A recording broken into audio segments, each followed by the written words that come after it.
You think Harriet Tubman was walking around with a fucking nice shiny dress on with a fucking crown on her head when she was taking slaves to freedom? To freedom!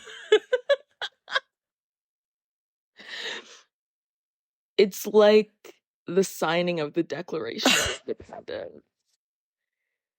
That moment cemented so many things in history.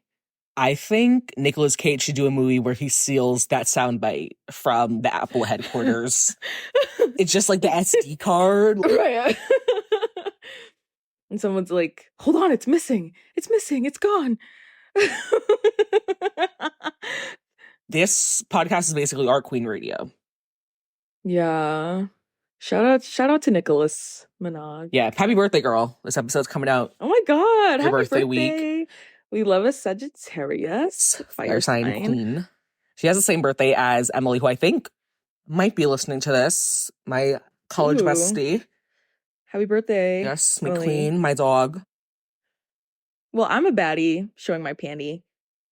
I'm Nicki Minaj, Nicki Lewinsky, Nicki the Ninja, Nicki the Boss, Nicki the Harajuku Barbie. Exactly. Y'all gonna have to pick my fruit out. Real. And this is Maya and Fola Take Over the World. We're Spotify Wrapped girlies now. If you haven't heard. It's crazy because this is our 10th episode of the pod. Applause. We did it. Double digits, 2 whole hands, guys.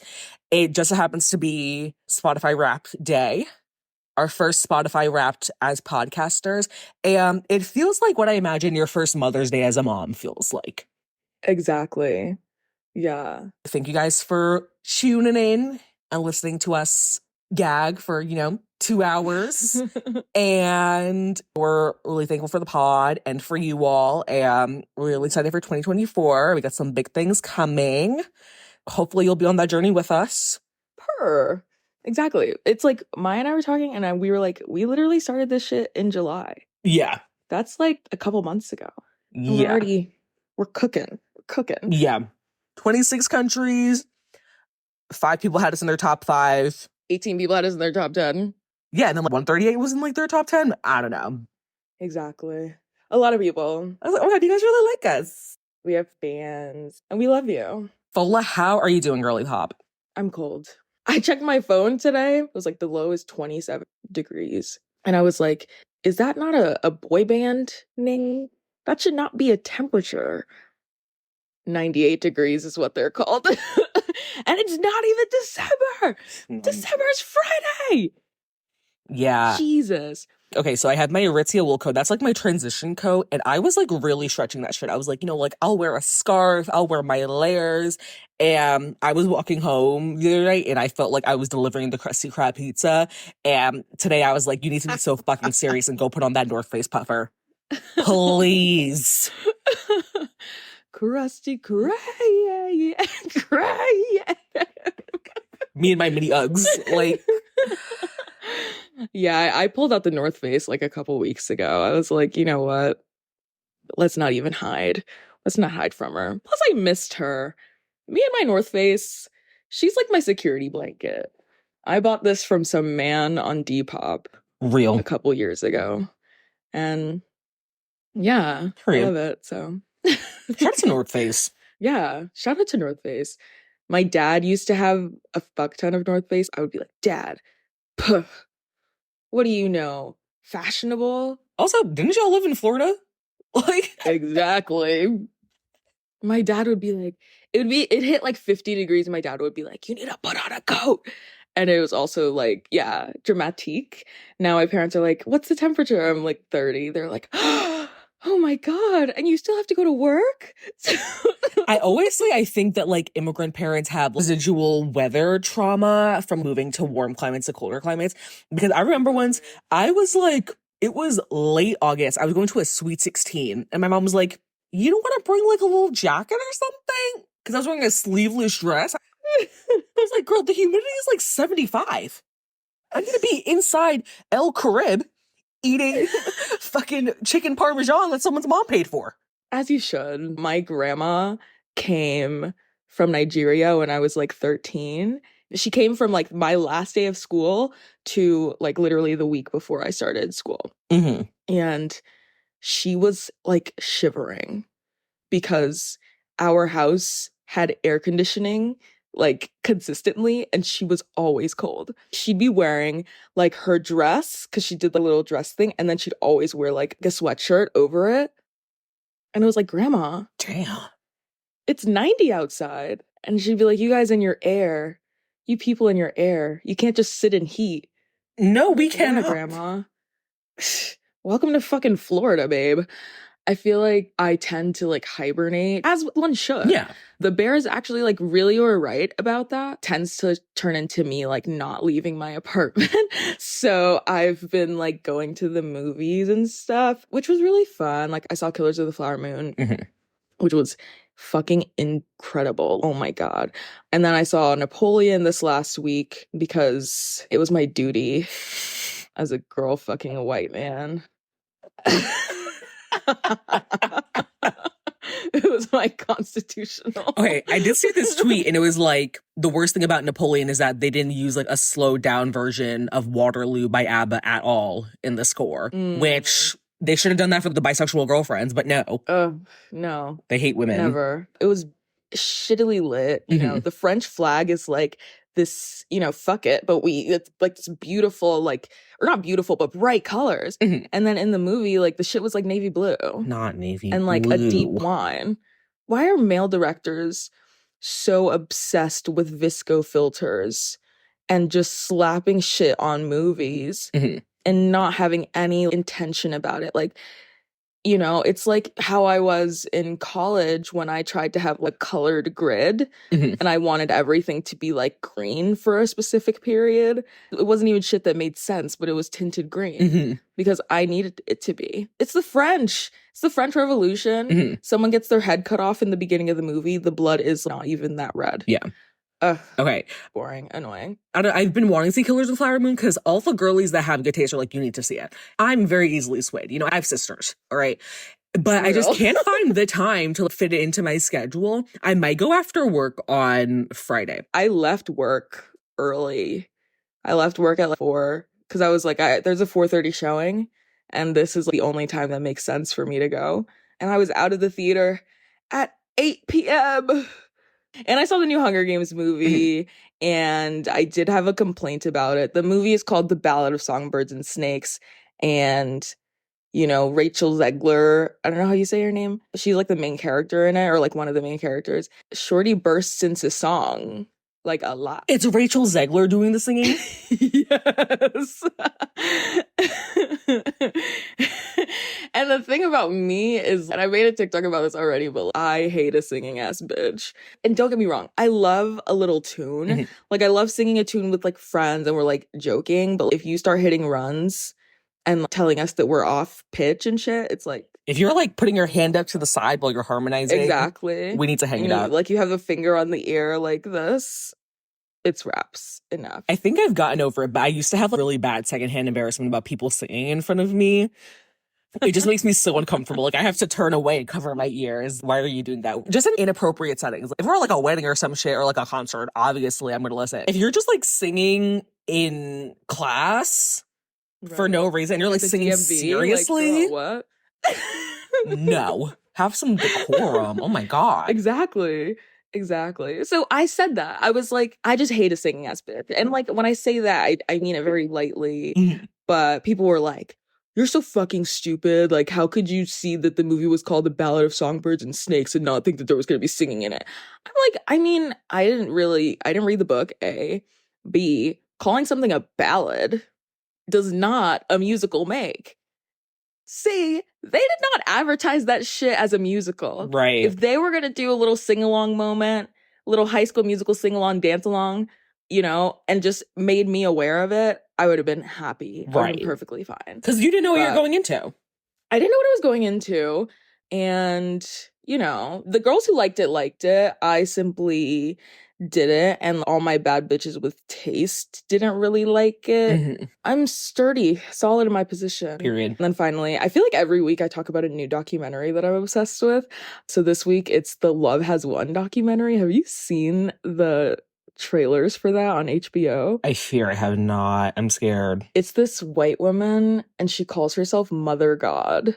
So let's pause right there. Her name's Amy Carlson. She's from fucking Colorado. Just some white lady. You're Mother God, but you're And- wearing J. Crew. Somebody ain't doing the math right. Mind you, she had 2 kids, and she left them with her mom. And she's calling herself Mother God.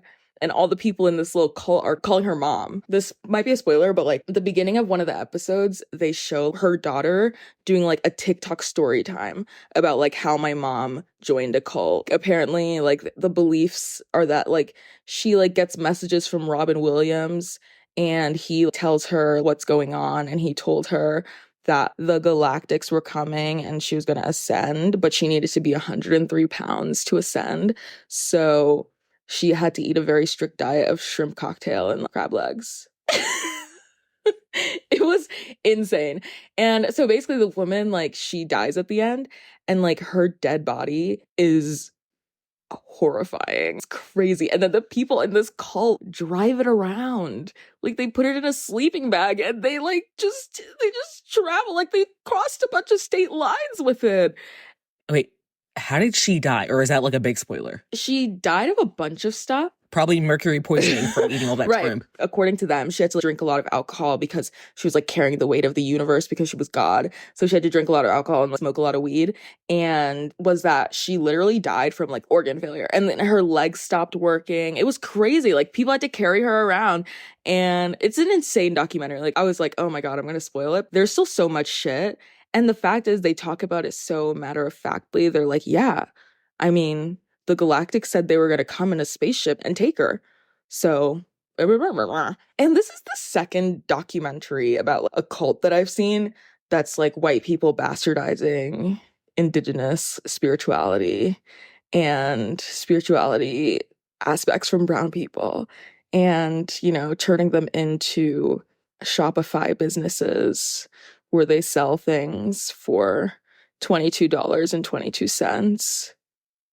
And they ask for PayPal donations. Someone sends $7.77 because they love Mother God.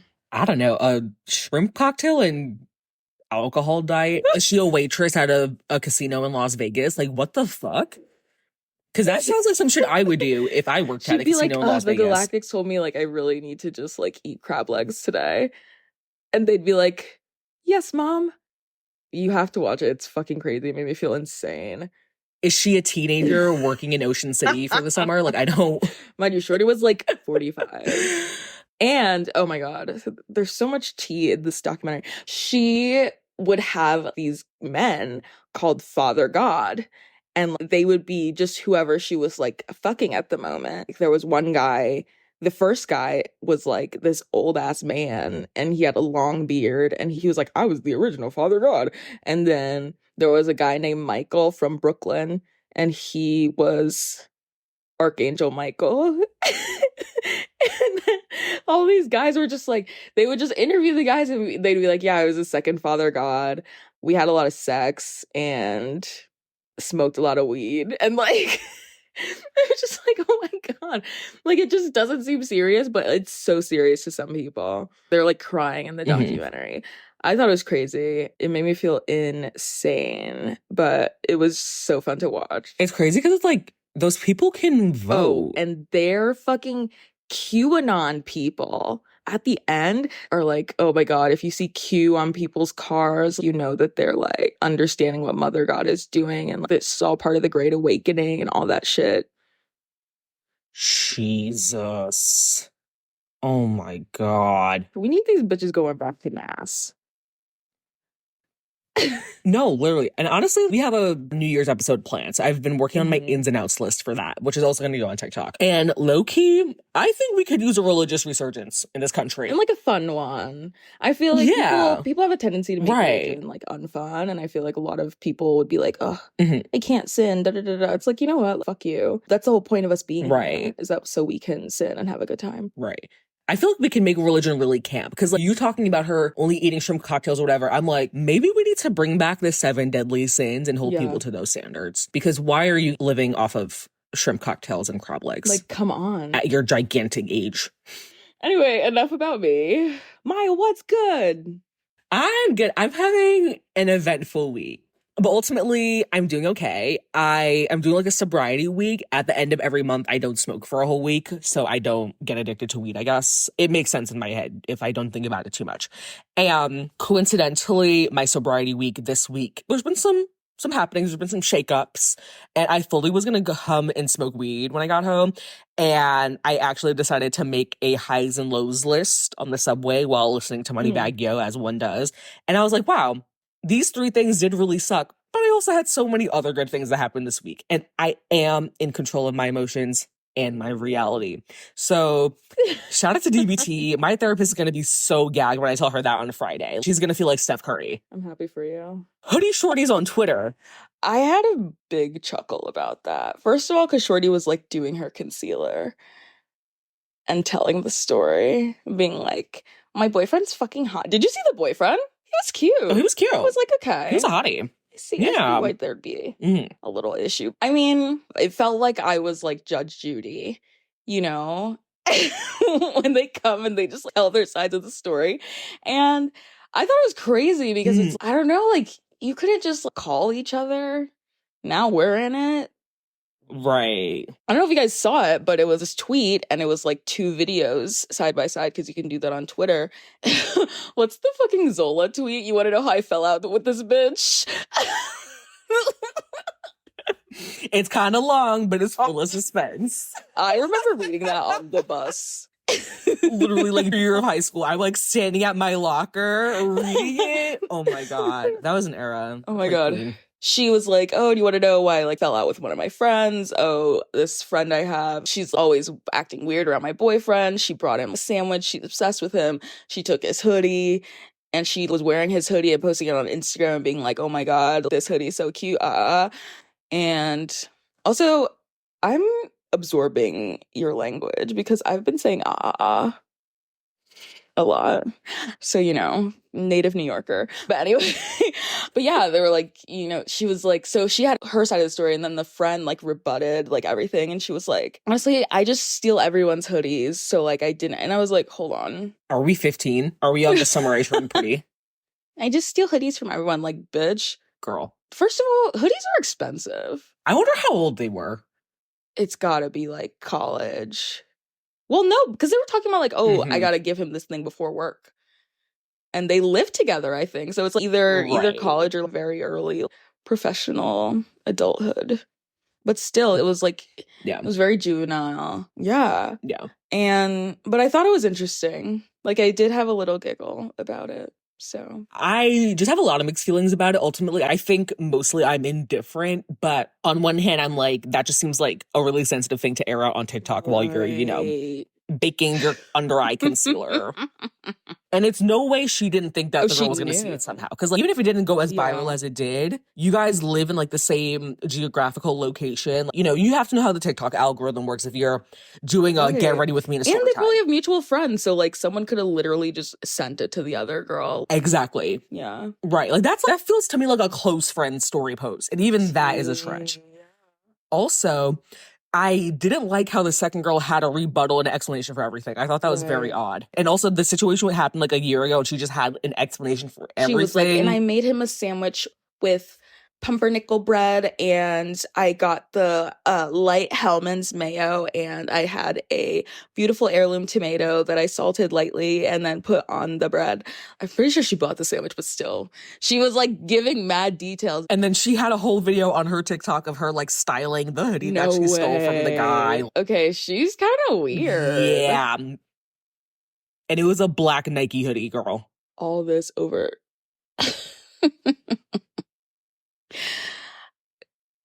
God is blessing me to not have to deal with this nonsense. We do need a religious revival because I'm going to start being an annoying church auntie.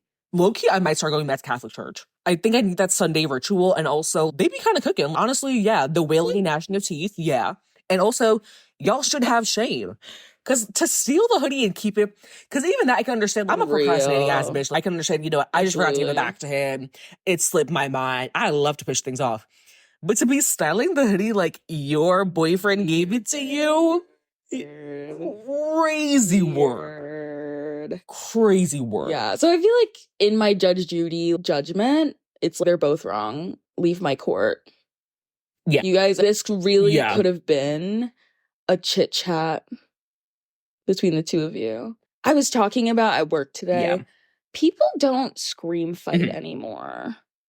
It's all texting. It's all this. I'm like, you bitches need to start yelling at each other again. I was like, why don't people yell at each other again? Then I was like, oh my God, it's like sisters. I feel like scream fighting with someone is like very common if you have a sister. But if you don't, and if you're like a boy with a sister, like you're not really going to scream fight. So it's, I don't know, like you just don't learn conflict resolution. Like I would, like literally, I was talking about like my sister and I would get into scream fights at like, several different restaurants. We got into a scream fight at a hibachi restaurant and also fogo de chao. Were you guys fighting while he was doing he was doing the train. Well, I don't think I've seen that one. Okay. He was just like fucking up the egg and I was like, that's why. Yeah. R.I.P. to my sister. I miss her. I miss having someone to fucking yell at. We used to fight, man. I feel like all this aggression that we're just like, oh, I'm gonna make a TikTok because I'm upset. Right. And the thing is, I understand that people need like healthy outlets for rage, but you have to consider how you're using that outlet and how the long-term effects of that. Because I'm gonna say it, I'm a voice memos ass bitch. If I need to get some shit off my chest, if it's anything, I'm pulling out the voice memos app and I'm putting it in my phone. Because I pay to go to therapy. I cannot waste that time. But if I know that I need to verbalize something and physically get it off my chest, I'm gonna put it in the voice memos app. And I know the girlies be doing it too. So I think y'all need to get on that. And also, if you live in a nice walkable city, sometimes, honestly, I put in my AirPods. I should say AirPod because I lost one of them on a Bushwick night out last week. I had 2 bottles of soju and a lemon drop by myself. I'm surprised you're not dead. It was crazy. 2 bottles of soju? I woke up the next morning. I was like, actually, all my friends hate me and want me to kill myself. And I should throw myself in the Hudson River and spit it out. So, yeah, honestly, if you live in a walkable city, if you put in your AirPods and you just open the voice memos app and turn down your brightness or you exit out the voice memos app, you start yelling. You just look like you're on the phone. And you start pointing. Yeah. Yeah. Yes. Or like, even if you need desperately to record yourself, bitch, make the TikTok and then put it private. Exactly. Friends only. Just think there were so many other ways to deal with that. And it's like, now you have a bunch of Twitter people who know who you are and are like dissecting you and your body language and all that shit. Hate that. Couldn't be me. And also, like, I don't know. If I had beef with someone, I'm one of those people who I'm like, I can't hold beef in my chest. I am going to be angry up front. Very Aries, I guess. But yeah. Yeah, and I do think Shorty was moving weird. That is fine. But I think Shorty that made the TikTok about it initially is weirder. Because it's like, why now the rest of us have to be in on it? And it's not like your boyfriend dumped you for her. You still have your boyfriend. Right. Should we dive into the pop culture catch-up? Oh my God. Okay, so a couple weeks ago when we were talking about Taylor and Travis Kelce, I was like, what is like the Black equivalent of a couple like that? An iconic actress, musician, whatever, female, an iconic male professional athlete, like in his prime, right? And then I was working my retail shift and we were talking about Travis and Taylor. And literally while I'm like mid-sentence saying something else, it comes into my head. Mariah Carey and Derek Jeter that is the biracial equivalent of Taylor Swift and Travis Kelce. Yeah. Period. I come from an English lit house. I love to compare things, So I'm just really glad to have, come to that realization. You said that to me and I was like, hold on. They're mixed. Oh my God. Beautiful like starter. That was lovely. Because we are getting into some yucky, weird shit this week. First of all, the Diddy and Cassie lawsuit. If you don't know, I don't know how you're like listening to the podcast. If you don't know, the people who know what this is and people who listen to the podcast, it's one circle in the Venn diagram. Cassie filed like a $30 million lawsuit against Diddy, who she'd been with from 2007 to 2018, so 11 years. It took approximately 24 to 48 hours for Diddy to settle the lawsuit. And the lawsuit alleged a lot of different things. It literally had a trigger warning on the front page. I like literally grew up going to court because my mom is a court reporter, and I've never seen that before. I've never seen anything like that. It's crazy. Yeah. Everything in there was nuts. And that's just the stuff that she disclosed. Because who's to say that she disclosed everything? Because 11 years is a long fucking time. Right. And mind you, she was 19 when they got together? 19. Also, all the ways that abuse changes your brain.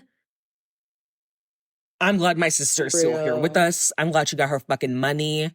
I'm glad she got out of there. And I remember when they broke up and she immediately got married. Then 6 months, she was married to someone else and pregnant. And it's like, oh my God, she literally needed to be freed from this to find her, her happiness or whatever. Mm-hmm. Good for her. Good for her. Diddy, it's a wrap for you, nigga, because other women are coming out because of the Adult Victims Act, I think that's what it's called. He got ousted as CEO from Revolt. I didn't know that. I don't know what type of company it is, but yeah, I think that just came out today. All abusers, y'all need to go. You guys need to choke. So, AAMD. Fuck him. All abusers must die. Yes. No, yeah, I saw I don't know what they were. Some girl was talking and doing a podcast thing, and she was like, yeah, when I was with Diddy, he would punch me in my head, but he never hit me in the face because it would show. She was talking about very calculated decisions and things that he did conceal the abuse. And so this is someone who knows how to abuse people and still manage to stay under, stay out of the issues with the law. Everyone in Bad Boy is dead. Right. Or they're broke as fuck. And you're the common denominator, baby. Yeah. He has a nasty spirit. And then also all the stories that were just coming out from regular people afterward on Twitter. That night was crazy. My screen time was crazy that night. Because in the lawsuit, I think this was in the lawsuit, that he hung one of Cassie's friends over a balcony of a hotel during her birthday. And the friend was Wale. I did not know that. What the fuck? And he blew up Kid Cudi's car because Kid Cudi and Cassie were very briefly romantically involved. Cudi thing. And allegedly, he and Kim Porter, his baby mama, were on a yacht and he broke her nose and flew in a plastic surgeon. What the fuck? Oh my God. And people were talking about how Kim Porter just randomly died of some illness, being a healthy, what was she, 40? And just died one day. I wasn't even paying attention to that, but I'm I will believe a conspiracy theory every now and then. I mean, well, as long as it's not climate change denial. If you know, you know. We'll see. When we start a Patreon, you guys will get all my love life tea. Woo chow. I just took in so much information because I was on Twitter so much that night. But I also heard, allegedly, Kim Porter, when she was sick, she was calling her doctor and her doctor was not answering her. So then Diddy sent his doctor over and she died an hour later. Whoa. And I also heard that there was it might have been his doctor that went to see her or whatever, but apparently a year later, the doctor died in a car accident because he was texting while driving, allegedly. What the fuck? I just think some men need to be tortured for a year before they finally are lit on fire and dead, because that is just an unprecedented level of evil. Oh my It's God. like, look what that money make a bitch do. I saw a little bit of discourse about this, and people were like, well, wealth makes people feel like they can treat people like this. And I'm like, no, a broke man would probably try to do the exact same things, but just with different levels of Yeah. resources, Mm-hmm. Yeah. Instead of, oh, I'm gonna fly in my plastic surgeon to fix your nose, it's like, I'm gonna take you in the middle of the night to fucking urgent care, and you better not tell anyone because I'm gonna beat you up again. Like, people just like trying to excuse it and be like, oh, this is what wealth does to you. I'm like, no, there's something in that man that is not well, that's been exacerbated by unlimited funds. When Nicole Brown Simpson and OJ Simpson were still together, there was a time where he beat her like really badly. I can't remember what the reason was, but they went to the x-ray lab and they told the x-ray lab that she just fell off of her bike. Insane. And that man was like one of the top football players in the country at one point. Ugh. I wish I could have been alive during that a little bit. The drama. I simply would have lost whatever job I had. Because I would not be at work. You'd be watching court TV? Oh my God, I'm gonna send you all my OJ resources. That's my special interest. Yeah, OJ episode next summer. Watch his face. Watch his face, y'all. But yeah. Oh my God. And then I don't know if you saw CultureWorks video where she was like talking about like making the band, and Lorianne Gibson, who's like the choreographer. They had a clip from like making the band, and I guess Lorianne Gibson was supposed to like teach the guys a routine. In Diddy's word, it was supposed to be like over the span of a weekend. And she was like, well, the challenge is they need to learn it in 8 hours. And Diddy didn't like that. And then he was like, he started calling her baby girl. He was like, baby girl, I don't like that. Baby girl, you can't be doing this to me, da da da. And then he started being like, and you're getting mad disrespectful, blah, blah, blah, blah. And it was just like, it escalated. And also like Michael Bivins from fucking Belle Biv DeVoe was in there. And it was just really weird. And then they talk about how Lorianne Gibson had a police report filed against him, I think for that incident or for a different incident. And then apparently Diddy was making a speech and he like thanked Lorianne Gibson for keeping me free.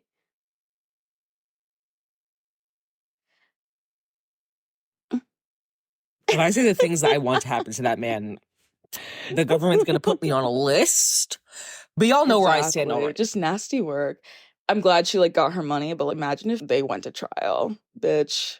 I think that would have been absolutely ROJ, essentially. The discovery alone. Yeah. I'm actually glad it didn't go to trial, because the way a lot of the people on the apps and in this day and age are moving, y'all love an abuser.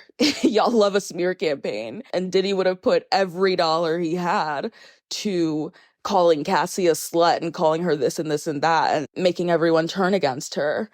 And I'm going to say it. We've seen the way that Black people act when it comes to domestic abuse trials, and when it came to Meg Thee Stallion and Tory Lanez. And Tory Lanez doesn't even make good music. Exactly. Like, Diddy had some bops and is like literally, top of the music industry. So I don't even want to see, I didn't want to have to experience the justifications and people going to defend this man because he made I'll Be Missing You 30 years ago. They'd be like, she ran into his fist. He just happened to be there. And yeah, the 19-year-old that was essentially his employee in an industry that is known to be predatory. Shout out to Cassie, though. Shout out to her for giving us me and you. Now, I've been waiting. Think I want to make a move. I really did love that song. Even though people said you couldn't sing, it wasn't about your ability to sing. Okay, we need more singers who can't really sing and that just are there to make the bop. Also, because you got a long way to go. Say you want to love you. I'm pretty sure I know she has like several albums, but like those are the two. When you tell me Cassie songs, I'm like, it's those two. Yeah. I mean, that's two more than I know. So sorry to my sister, but I don't know what to tell you guys. Okay. All right. Real. Okay, I'm not going to say speaking of domestic violence because that is in poor taste. But we're talking about Matt Rife. Boo. Tomato, tomato, tomato, tomato. I'm actually throwing the cans because what a fucking loser. Once again, another Twitter hot topic. which if you listen to the pod, you've probably been looped in. Matt Rife, who is that like white boy comedian who was on Wild 'N Out and like blew up really quickly on TikTok for, I don't know, being in black people's business and being a quote unquote attractive white man, put out his Netflix special that he got paid millions of dollars for. And not even 10 minutes into the special, there is a very terrible domestic violence joke, which something along the lines of, oh, well, maybe my waitress wouldn't have a black eye if she could cook for her husband. I'm sorry, are we on fucking Mad Men? Like, what are you talking about? Anyway, stream the Mad Men episodes serving Cooper Sleeper Price. Exactly. We're women of Mad Men, if you will. Mad women, if you will. But yeah, and then his response to the backlash was to be like, oh, well, if you're offended by what I said in the special, then you can go visit this link for resources. And the link was to helmets for kids with special needs. You know, the way that adult men respond to criticism. And you know what I have to say about that? How are you misogynistic with lip filler? Which, slight tangent, you know, when Bell Hooks said at Communion that like men want to reap the benefits of women's liberation, but they don't actually want to do any work and they just want to continue to like also reap the benefits of the patriarchy. This is exactly what you're talking about, because that's why we have men walking around in purses and with painted nails who are also misogynistic. We're cousins. Because how are you looking at me up and down and calling me a bitch, but you're wearing a crossbody bag? Like one of us is the bitch and it's not me. How am I just more masked than you right now in my cargo pants? So you bitch, you're wearing a kilt? It's so nasty. Are you kidding me? You're drinking a matcha with oat milk and you're calling women bitches. Oh, man.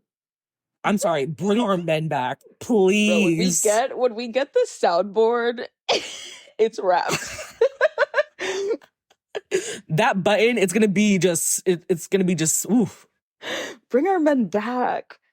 Oh my God. Oh my God. How are you homophobic and misogynistic, but also doing the things that the girls and the gays do? It doesn't make any fucking sense. And then also men, you know, if men had an idea, it would die of loneliness. So they would never put those pieces together and realize, it actually is kind of ironic that I hate women and gay people, but I steal all their shit all the time. Exactly. You got gender affirming care, babe. And he denies it. He denies it, apparently. He just went through second puberty. We all saw you on Wild 'N Out. Your teeth were not big enough. Right. They were not the size they are now. Your teeth, you had chiclets, and now you have shower tiles. They've expanded in size. Don't play with us. Oh, I just got a gym membership when I started working out. I just had a glow up when I was 25. I went through second puberty and I got a gym membership. You can't like exercise your buccal fat, sir. Definitely not to that capacity. What were you like doing? Like lifting weights with your chin? That's an implant. I see it. I'm looking at it in the face. It's a little crooked. It's a little dented. I think he's trying to convince himself that he has good plastic surgery. Because that shit is bad. And the thing is, like, male plastic surgery, you know, sure, equality. Jack Harlow, Bad Bunny.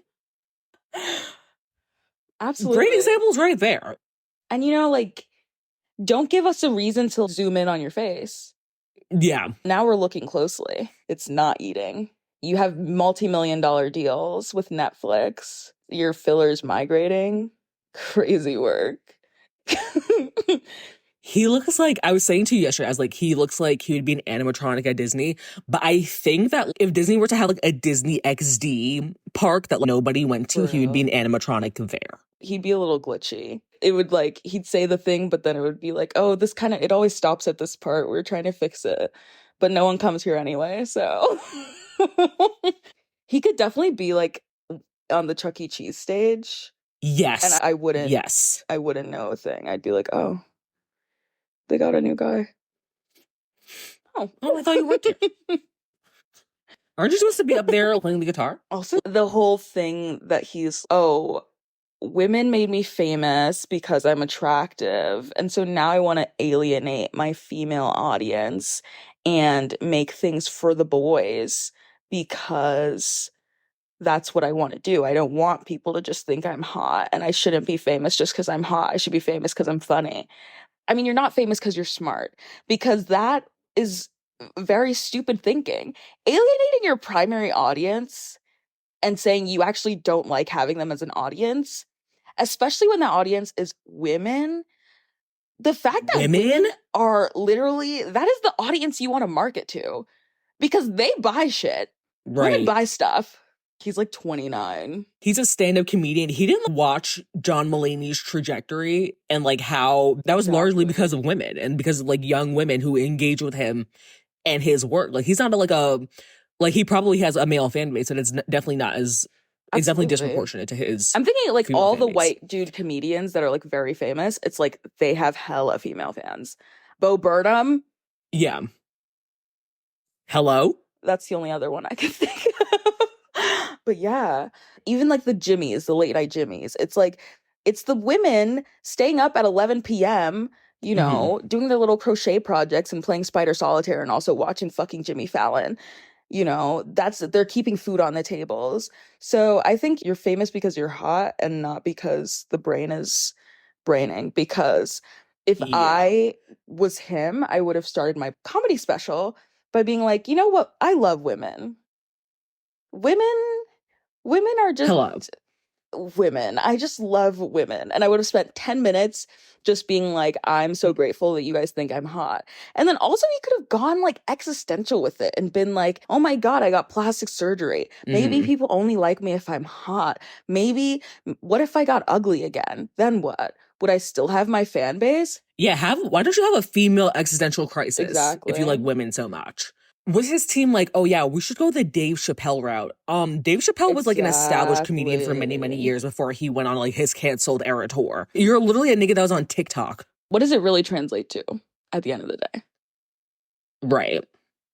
It's crazy because I did not know who this man was until you texted me the list of Forbes or whatever, like influencers and how much money they make. You were like, Matt Rife's on here. I was like, who the fuck is that? And then suddenly, I wish I want to go back to that moment and choose the other path. I feel like I'm in a video game where like you choose one direction. And I'm like, I wish I just was like, I'm not curious at all, because by the time this hit, I did know who he was, and I was like, ew. But also, I don't know, it's kind of crazy that every celebrity that I hate has a big downfall. Your mind. Just the way things work. Also, man's from Ohio. Why do you have a black accent? You're from Columbus. Well, even the black people I know from Ohio don't have black accents. So, like, how'd you manage that? You stole it from the guys on Wild 'N Out? Please. Oh, you mean, he stole them from his black male friends that he goes to the gym with because they encourage him to work harder because black people went through slavery. And oh my God, the other thing he said. I love having black friends. All my friends are black because black people are they suffer so much, but they still know how to have fun. People are clapping. You know, the way that normal people talk about black people. Normal people with actual black friends. I'm just over, and I feel like this is slowly dying out. He's the most recent iteration of it. I'm really tired of the I'm a white person, I'm in black people's business genre of comedy. And I feel like as a black person who went to PWIs, you know, I think my friend group is pretty diverse right now. You know, I think a good white person joke about black people, I love a good white person joke about black people. It has to be very tasteful, and it has to be actually fucking funny. His jokes are neither. Like, what is funny about being like, oh, you know, my black friends have a complicated history because of slavery? What is funny about that? Your grandparents were probably the slave owners. What's not clicking? A white man from Ohio. Anyway, as a man, you know, maybe learn how to scuba or something. Go fishing. Male stand-up comedians need to go. If you guys want to go be so funny, go be funny on the fucking battlefield. Go sit on a beam and eat a PB&J sandwich and make your friends on the beams laugh. Go eat slop in the mess hall of the fucking military base. Go eat pudding out of a manila envelope like your mates.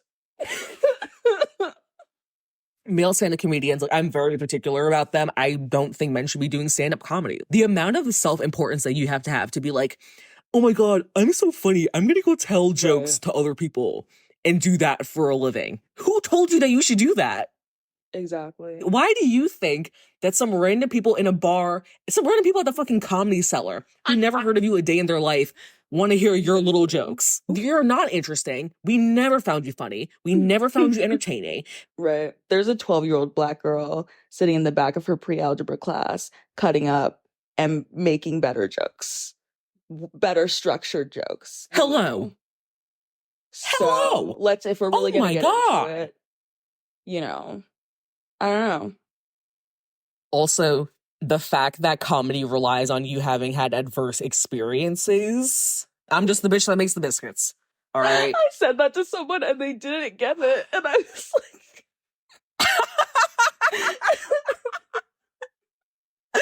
I've used iterations of it. Like when I worked at the ice cream store, I'd be like, I'm just the bitch that scoops the ice cream. Men need to quit stand-up comedy. I think for 2024, I think you guys need to read books or take up running or go back to doing woodwork because you guys aren't funny. I'm sorry, you guys aren't funny. You're what? You're sitting at your MacBook writing jokes? Go build something. go get a power saw. Go build me a chair. Why don't you give me a ride home from the train station? Literally anything else. Like, oh my God. God. I want men to just hold hammers and remember that feeling and say, oh, you know, this is something that's natural to me. An axe. Chop down a tree. I'm going to say it. The patriarchy kind of ate with giving men gender roles because now they're just so bored all the time because they're not doing actual labor. They're like, oh, I had a really long day of being a software engineer and getting paid $350,000 a year to write some code for 2 hours. I think I should do stand-up comedy. Why would I care about what a man has to say at a time like this? And now we got some Like, what bitch in the a fuck? Patagonia vest telling us, well, how about that airplane food? All right, so Mark Cuban, it's only Wednesday, and it has been announced that he is leaving Shark Tank after about a bazillion years, and he's selling to Dallas Mavericks. Someone on Twitter was like, it's giving that allegations are going to come out, and I wouldn't be I surprised. didn't even is all I'm think saying. of that. I was just like, what's cooking? I was like, is he gonna go to Mars or some Right. shit? But allegations make so much more sense. Yeah, especially the week after the Diddy thing. Ooh. And Diddy's also a billionaire. And I don't know, Mark Cuban, I feel like Mark Cuban's record for the most part has been pretty clean. Absolutely. So the only thing I can think of is that he did that generic drug website. Right. And he owns the Dallas Mavericks and he's on Shark Tank. And apparently he did like a design contest to design like the practice uniforms for the Dallas Mavericks or whatever. And he basically was using it to get free labor from fans. Because I think the prize was like bragging rights or some shit. Oh God. So yeah, he's like a pretend good billionaire. Like even the generic medicine, it's like you still have to pay like a fuck ton. It's just like less of a fuck ton than wait, really? at, like CVS. I mean, it's not like too bad, but it's. I mean, I think. I just feel like, you know, you're Mark Cuban, you're a billionaire. The shit should be free. Yeah. Right. Yeah, exactly. It's not like he's a college student. He can make that shit free. Exactly. Ugh. I just imagine, I want to know what the person who has allegations against Mark Cuban, like, looks like. Like, you know? Because that would just, like, open a window into, like, his whole vibe. Bro, what if she's black? Maybe. He's probably one of my favorite sharks on Shark Tank. Yeah, I like him, too. and I like Robert Herjavec. I don't know. I think he's cute. I feel like Robert looks like a little elf. I also like Barbara. I love Barbara. Yeah. She's just so cunt. Let's get her on the pod. She should finance the pod. Yeah. Yeah. She needs to give us an apartment in the Upper East Side so that we can record. Literally. What is she talking about? When we start doing videos, sponsored by Corcoran. Exactly. Yeah. Barb Corcoran. And what's the other girl? The QVC baddie. You know. Lori. She's like, I did Scrub Daddy. I'm like, that's all you did, mama. What else do you have to show for it? Okay, she won't do it because she's a classy lady, but they should replace Mark Cuban with the lady that invented Spanx. Ooh. Yeah, I think that would be eat. Or what about the cotton candy grapes lady? Or was it a guy? He's a guy. Oh my God, honestly, he might be into Let's that. call him up. Yeah. But yeah. Let's get Addis to DM his wife. Watch the space. Yeah. Remark Cuban. And if there's any weird updates, You know what would be, okay, not that other people's pain is entertainment. Imagine that shit drops the week after Christmas when everybody is home not doing anything. Oh, that's such a good time for drama. That last week of the year. That's when you first premiered. Oh. That's one of the biggest reasons it was as successful as it was, because on top of the first season being really good, everyone was home that week. Wow. That's, oh my God. We need to like write that down. December 25th to January 1st. Optimal time to do fuck shit. Yes. Yeah. Maybe we'll get into a fight that week. You know, I'm an Aries moon. Some weird shit is always happening to me. I wonder what my week's gonna look like. So we can each get to like 100K and then be like, haha, just kidding. All right. We wanted to end the pop culture catch up on a good note. Yeah. So we're talking about that tweet that's going around. That's that one random celebrity relationship that everyone moved on from, but you literally can't forget it and think about it every day. Fola, what are those? I really only have one, and it's Emma Stone and Andrew Garfield. Oh, I loved them bad. I like real bad. Because number one, I know people hate The Amazing Spider-Man, but if like you had to really be there in that moment in history, like 2012, like Peter Parker is like, you know, he's like a nerd, but he carries like a film camera around, and he's also, you know, he reads books, and he was very much a Brooklyn boy. Exactly. And he was what he needed to be. Right. For that period that he was in. Everyone's like, oh, he's the worst Spider-Man. Da, da, da. I'm like, no. You just don't understand He's the worst Spider-Man, yet all the bisexual girls in Brooklyn are dating a guy just like him. He's blueprint for a lot of you. A lot of you. If he put on some Carhartt pants and an Amy Leon Dora t-shirt, y'all would be drooling over him at Carousel. So exactly. Everyone likes to front and be like, oh, Tom Holland's the best Spider-Man, or what's his name, Tobey Maguire. Fine, but I'm like, you know, I have a soft spot for Andrew Garfield as Spider-Man. I used to love the GIFs on Tumblr. And so yeah, I remember they would get like paparazzi. Oh, and they were both in the Spider-Man movie together. Like they played each other's love interest, and then it came out that they were like actually dating. And they would like, get photographed by the paparazzi, and they'd like, hold up signs and be like, you should donate to this charity. And you know, you're gonna see this picture, so you might as well donate to blah, blah, blah. And I thought they were perfect for each other. And they just like, I was like that. Every time I see either of them, I'm like, I mean, does it make sense that they're not together anymore? Pretty much. I feel like they've grown, and like it, you know, it's been like 10 years, but I don't know. I still got that space for them. They were really important to 14-year-old Fola. Okay, I'm anti-spinning the block. We all know that. I went on a rant about it, like the third episode of the podcast. But if in 5 years they popped it back together, that would be almost as iconic as Ben Affleck and J-Lo. Exactly. I would leave work. I'd be like, guys, I'm having a family emergency. It would be like when Biden won the election and everyone was wilding out in Manhattan.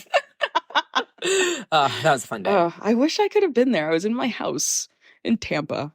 My stepbrother used to live on the Upper East Side, and I was literally taking the long escalator up from the Q train. Wow. And as I'm going up the escalator, I can hear people cheering and clapping and banging pots and pans and shit. It felt like I was in the Hunger Games.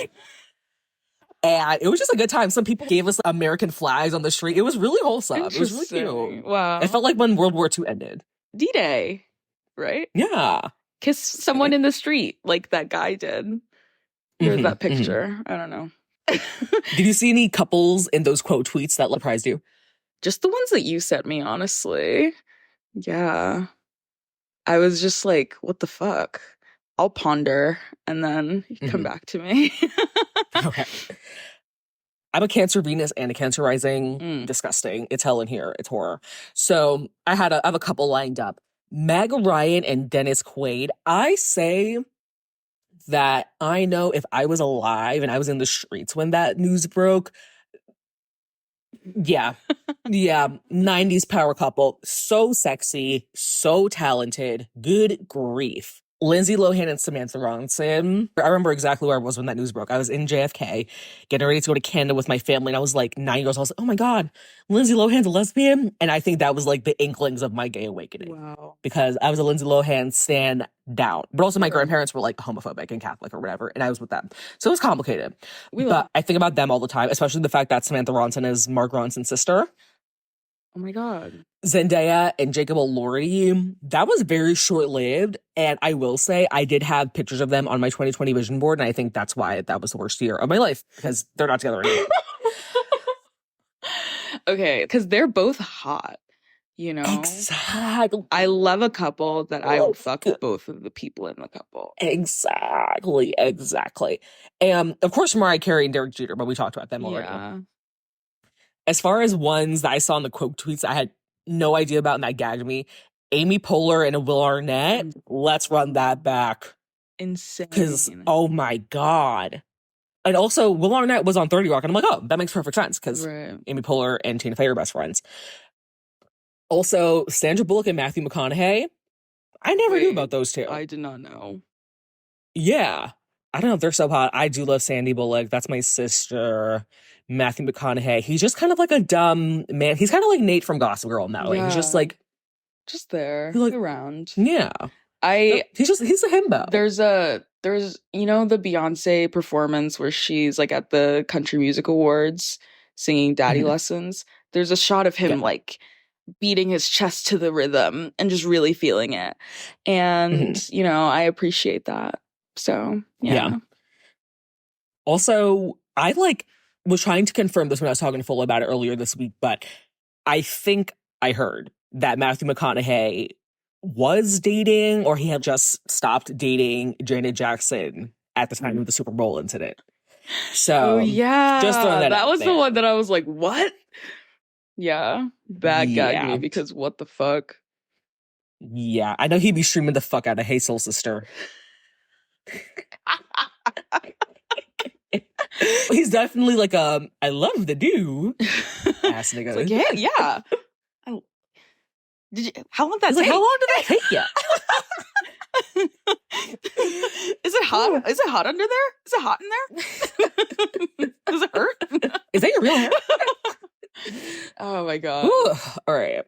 About 3 hours into the podcast, we're here What did you expect? at the main topic. But I don't know. If you're locked in, you're locked in. Exactly. And if you think about it, like I said, if we did our podcast every week, it would be an hour long. 2 hours in 2 weeks anyway. Exactly. And podcast is bi-weekly. So technically, it's kind of like a Chipotle bowl that you can start when you're really, really hungry, and then you can finish it later. And you buy chips and you eat them with your second round of Chipotle. Right. Exactly. So, if you couldn't tell by the intro and all the other references we made, today we're talking about female rap. Rap. Period. Yeah. Oh my God. I'm so excited about this episode. Me too. Just, the girls have just been running the rap streets lately. Absolutely. And also the fact that so many other women came before them and laid the groundwork for them. Like, this is Right. really feminism. Absolutely. I'm like tearing up just thinking about it. So It's really beautiful. Yeah. yeah. And to be honest, I'm not listening to rap songs by men. I haven't. I think I listened to New Freezer. That's a rap song that I like by a man. But I will say I do listen to Moneybagg Yo a lot. That's and real. I'm really fond of him and Yo Gotti, but they're so sassy that like they might as well be included in this episode anyway. Yeah. So yeah, Fola, what are like your earliest memories of listening to female rap? Oh my God, I had so many. First and foremost, Missy Elliott. She had the Mhm. verse on Sierra's 1-2 Step, and it was like, it was really important to me. I was like my Mhm. first grade summer camp. We performed 1-2 Step, and the part with the rap was like the everyone get into a circle and you show your move. You have like a couple of counts to like do your move, and I got in the middle and I was like this, Period. and I got crunk. I know that's right. And yeah, like Missy, like lose control. I don't know if I was gonna crump. Lose control. Let's sidebar. You remember those She was people big during the 2020 protests, and they were like, like in front of the police. This country is so sick. Like, it really is just an episode of Family Guy every day. Anyway, okay, I'm back. Lose Control was like life-changing to me. The music video, all of it. It was just insane. I also just like, in terms of music videos, you know, back in the day, we used to watch music videos on TV. And it was just like, No, that was all we literally. do. It was just music video after music video. And like, Missy Elliott's music videos are always memorable. There was one where she spit and then a guy swallows the spit. And I was like, ew. And then they always had Shorty from Mike's Super Short Show in the that was like the original podcast. Did I tell you my sister met Allison Stoner at an influencer event and like they like hung out there and they're like besties? I think they follow each other on Instagram now. I need to meet Allison Stoner. And she like didn't know who she was. I'm gonna challenge her to a dance off. My mask queen. Oh my god. Oh my god. Yeah, but yeah, music videos, like just incredible production. I don't know, like she is just like a powerhouse, and it was like also like she was ubiquitous. So it was like there was never like female rap and we're thinking about Missy Elliott. It was like Missy Elliott is just an institution on her own. Exactly. And just like so important. And you know, I love The Rain, Super Duper Fly. That's probably my favorite song. Or one of my favorite songs. It's just so good. And like I didn't understand what she was talking about when she was talking about weed, and now I do because I'm an adult. And I like the song even more now. You're like, I see what you did there, girl. Yeah. I was like, yeah, you're cooking back there. Also, I really liked like Salt and Pepper. They just had, you know, they had some bops that I really loved. And, you know, my parents, again, I say, we were music video people. So, you know, I just like happened to know all the words to Push It by the time I was like 8. And I didn't know what the fuck they were talking about, but I still just knew all the words. And then also Living Single, Queen Latifah, we'd watch Living Single all the time. And I'd be like, I had no idea that Queen Latifah was a rapper until like one of those music video blocks. And she was singing UNITY. And I was like, hold on. She's been a rapper the whole time. Dressed up as her for Halloween? What'd you say? Remember when Jean from Bob's Burgers dressed up as her for Halloween?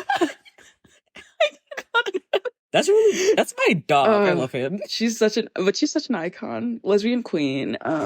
Queen. Yeah. Also, I mean, I have to say Lil' Kim. Oh yeah. I remember my cousins talking about her getting arrested, and I was probably like 5, and I was like, what'd she get arrested for? And they were like, she stole cookies. And I just believed that for a very long time. You know, I very gullible. But I loved like the Crush on You music video with like the color coordination, and like that is probably one of my dream Halloween costumes, is to just be Lil' Kim, fashion wise, just like oof, oof, and just can fucking spit like rapper down, which I love. And I'm trying to think of what else. Oh, also, what's the song? Lady Marmalade. Yes. Yeah, that was my, you know, those were my like sneak and watch the music videos. So I loved it. And then finally, of course, Nicki Minaj. I would listen to her in computer class during school. Remember when computer class was a class? Yes. These little niggas just be on Chromebooks all day. Oh my god. We used to be a proper country. Exactly. Oh my god. So yeah, I had computer class, and you could listen to music on Groove Shark, because it was like the one website like not blocked. Like YouTube was blocked on our Wi-Fi, so we'd listen to music on Groove Shark. And I don't know if you know what I'm talking about, but like, you know those that sweater that had like the earbuds like as the strings. Okay, so I had those, and I would like those are my only headphones, so I would like plug them into the computer. But then if I shifted too much, like the jack would come out. So one time I was listening to Nicki Minaj, and she was saying a lot of cuss words, and I unplugged it, and then my computer teacher was like, you're supposed to be listening to clean versions of songs only. Like we weren't allowed to listen to songs that said like bad words. Do you remember what song it was? It was Roman's Revenge, and it was the Roman's Revenge I Feel Pretty remix. Have you heard that? Ooh, I think Oh so. my That sounds God. really familiar. That shit. Okay, I'd listen to it when we log off. Yeah. And then also, I was also just like kind of scared of Nicki Minaj, and those were like my favorite celebrities when I was growing up. Like celebrities that I like, Mhm. you know, gave me a little shiver and a fright. Because Very my Aries of you. my friend, I remember we were in like math competitions in 6th grade, and we were driving to the math competition in like the back of our teacher's car, and she had one of those cell phones that was like an MP3 player. Mhm. Man, this is like old people shit. But yeah, back when people had different phones with different buttons and different features, she had one of those like Oof, that was phones, an era. and she played Roman's Revenge, like not even in headphones. We just listened to it like this, and I was terrified. I was so scared, but I was addicted to it. So I was like, I love this song so much. Like it really shook me to my core. And then she did that Yeah. exorcism thing at the Grammys a couple years later. And you know, now I've like, you know, I'm not afraid. I'm not afraid anymore. But yeah, that's the summary of my childhood female rap. That feels like pinnacle early aughts, like So yeah, girlhood, exactly. Black girlhood. Exactly. Yeah. Yeah, I think our like female rap origin stories are very similar. Like I vividly remember hearing Missy Elliott on the radio. I say all the time, you know, my older siblings are 9 and 10 years older than me. Right. My older sister and I shared a room for a lot of years, so I would like inherit her taste. I specifically remember being a young Black girl in New York City when Nicki Minaj came on the scene, and that was something different. I think that's probably how like Houston girls felt when Megan Thee Stallion came on the scene. I very vividly remember being at after school, because I would go to after school care after school, and watching the Itty Bitty Piggy lyrics video in that same font that everyone used to make lyrics videos back in 2010. And I think the woman who owned the after school, because basically maybe it's other places too, but a lot of people, if you like lived walking distance from school and you owned your house, like you would live in your house, but you would like dedicate a section or part of your house to being your daycare or your after school or whatever. So one of the owner's daughters, because she had a bunch of kids, came downstairs, and she was like 16 or something at the time, and she was like, I don't know if you should be listening to that. So then me and my little after school bestie, we like closed the window and then waited till she left. That's what put me on, my after school bestie, Shantae, because I was the oldest one at after school. And she was the other older girl, but she went to a different school than me. So we became really good friends. Linked up at after school. Exactly. That was my girl. And yeah, that was like the start. And I also, in the summers, I would go to day camp closer to the city, but still pretty deep in Brooklyn. And so the kids that went there were from like all different neighborhoods and stuff. It was mostly predominantly Black and brown kids and stuff from different backgrounds. And they would put me onto a lot of stuff that I wasn't learning at my little school in South Brooklyn. And I vividly remember like leaving summer camp and I think downloading Roman's Revenge on my iPod Touch or something, or like listening to it on YouTube. And like, it was, yeah, I think that was really my gateway into getting into rap music in general. And just the impact that Nicki Minaj had on Black girls in New York City in the 2010s is just, it needs to be studied. Yeah. Maybe I'll write a piece about it for Substack or something. And, you know, the other day I got off the train at Barclays Center and I saw these like young teenage Black girls and they were smoking puff bars on the street. I'm like, why aren't you wearing chestnut Uggs and a Juicy Couture sweatsuit and learning Nicki Minaj lyrics? Like, we're losing recipes. Nicotine in this economy. Because it comes in a pink thing and it tastes like cotton candy. Like, are we serious? Good grief. Yeah. You know, it's like I'm really glad we're doing this episode because I just feel female rap connoisseurs, like we're it. But yeah, shout out to the girls who put their friends onto Nicki Minaj. My Nicki Minaj friend was Jakara. She always had cool phones. And yeah, Sagittarius bestie icon. Yeah. Mean. So we just have like different little things we're going to talk about. I love talking about just like the cultural implications of things. So yeah, let's get in. So, Fola, who would you say is your female Mount Rushmore? This was hard. And it Mhm. also sent me down a Mount Rushmore rabbit hole. I got really upset about Mount Rushmore because, sorry, but yeah, it's a spiritually significant mountain to the people who are from that region. And some white bitches were like, we're just going to carve that up and put fucking stupid ass Abe Lincoln and Thomas Jefferson on this. And mind you, they didn't even finish carving the mountain. They were supposed to have hands and torsos. But anyway, yeah. I didn't know that. There's supposed to be more. I knew they ran out of money. They were supposed to have full bodies. They ran out of money. You know what that reminds me of? Gentrification. Exactly. Anyway. But yeah, my female rap Mount Rushmore. This is really difficult. And I honestly I don't know if I'm like still happy with my choices, but Lil Kim. Lil Kim's the one like facing this way. Nicki Minaj, Megan Thee Stallion, and then I have Queen Latifah, but I think I want to say Missy. Like I want to replace her because not to say Queen Latifah wasn't influential and instrumental, but I just feel like in terms of, I don't want to say reach, but reach, Missy Elliott, like she has reverberated through time. She got that Video Vanguard Award, what, like 2 years ago, despite her career starting in what, like 95? So I think I want to say Missy, actually. Yeah. I was rushing to fill mine in, and honestly, ours are mostly the same. I agree with Lil Kim. I agree with Nicki Minaj. I agree with Megan Thee Stallion.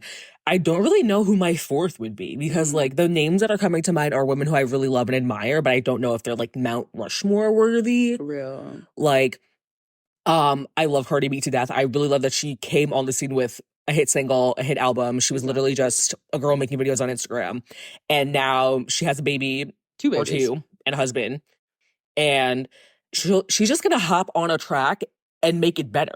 She's just gonna hop on a remix and make it better. And just I love that about her. My Aries moon sister. So my fourth, I don't know. I don't know. Beyonce raps. Can I put Beyonce on there? Yeah. She is a rapper. let's throw Beyonce on there. Imagine if Beyonce was like, I'm gonna do a rap album. A lot of people's careers would end. Oh, absolutely. Which is crazy. Her and Blue Ivy? Yeah. I mean, Blue Ivy said, I ain't never seen a ceiling in my whole life. A smooth 5 years old. A lot of bitches should be scared. I was also toying with the idea of like Flo Milli being on my Mount Rushmore.